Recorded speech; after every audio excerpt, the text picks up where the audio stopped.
इनका नसीब ऐसा था कि दुनिया में आने से पहले इनका नाम हमारे पास लिख चुका था और फिर ये हमारे पास आ गए थे, सेकंड डे ही हमारे पास आ गए थे। और जब ये जिस कंडीशन में आए हैं तो मैं बता नहीं सकती कि इनकी क्या कंडीशन थी।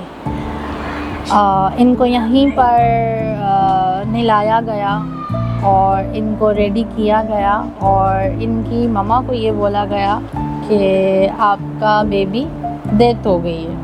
और इनके फादर इनको खुद यहाँ पर लेके आए और इनके फादर का उस वक्त ये कहना था कि हम इसे अपनी सोसाइटी में पाल नहीं सकते।